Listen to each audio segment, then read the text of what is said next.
जय श्री कृष्णा। आप सबका मेरे इस चैनल पर बहुत बहुत स्वागत है। आज मैं आप सबको धर्मराज जी और पोपाबाई की कहानी सुनाऊंगी। तो आप धर्मराज जी के नाम के गेहूं के आंखें और पोपाबाई के नाम के राई के आंखें लें और हुंकारा जरूर दें। तो चलो कहानी सुनते हैं। एक बूढ़ी माई थी।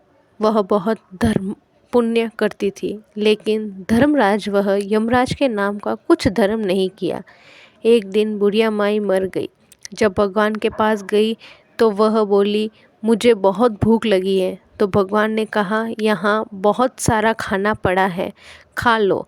वह खाने लगी तो उसके हाथ में कुछ नहीं आया। तो बूढ़ी माई बोली, मुझे खाने को कुछ नहीं मिला। तो भगवान ने कहा, मिलेगा कहाँ से? क्या तुमने धर्मराज जी के नाम का कुछ दान पुण्य कभी किया? तो बूढ़ी माई ने कहा, नहीं किया। भगवान ने कहा, इसीलिए नहीं मिला। फिर देर बाद उसको प्यास लगी तो वह पानी पीने लगी तो उसे पानी भी नहीं मिला। फिर उसको नींद आने लगी तो उसने भगवान से कहा, तो भगवान ने कहा, यहाँ खूब सारे बिस्तर पड़े हैं, सो जाओ। पर जब वह सोने लगी तो उसे बिस्तर भी नहीं मिला। तो उसने भगवान से हाथ जोड़कर कहा, प्रभु आप मुझे वापस धरती पर भेजिए। मैं धर्मराज जी और यमराज के नाम का दान पुण्य करूँगी और कहानी सुनूँगी। तो भगवान ने उसे वापस धरती पर भेजा और उसने 1 महीने तक धर्मराज जी और यमराज के नाम की कहानी सुनी और ब्राह्मणों को जिमाया तथा यमराज और धर्मराज जी के नाम का यथाशक्ति दान पुण्य किया। तो बोलिए जय धर्मराज जी की। अब मैं आप सबको धर्मराज जी के साथ कहे जाने वाली पोपाबाई की कहानी कहूँगी। एक मासा थे। उसने सभी प्रकार के व्रत किए थे, लेकिन उन्होंने पोपाबाई के नाम का व्रत नहीं किया था। थोड़े समय बाद वह मासा मर गई। मरने के बाद सब स्वर्ग जाने लगी। तब सबसे पहले भगवान के घर पोपाबाई का दरवाज़ा आता है।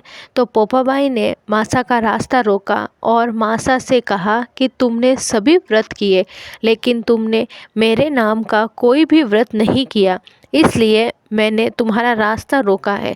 तब मासा ने कहा कि मैं आपको जानती नहीं हूँ, इसीलिए मैंने आपका व्रत नहीं किया, इसलिए मैं आपसे क्षमा चाहती हूँ और मुझे अपने व्रत की विधि बताइए। तब पोपाबाई ने कहा कि एक कांसी की कटोरी, एक खोपरे की कटोरी में राई और तिल भरी होनी चाहिए।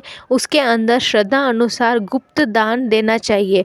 तब मासा ने कहा, मैं यह व्रत कैसे कर सकती हूँ, मैं तो मर चुकी हूँ। इसलिए पोपाबाई ने मासा को वापस धरती पर भेजा ताकि वह पोपाबाई का व्रत कर सके।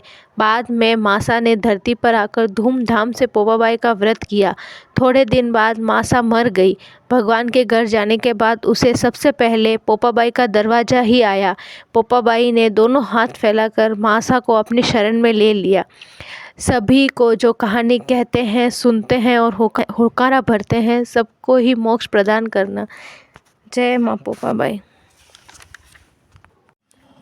आप सबको मेरी ये कहानी पसंद आए तो आप इसे लाइक और मेरे इस चैनल को सब्सक्राइब ज़रूर करें।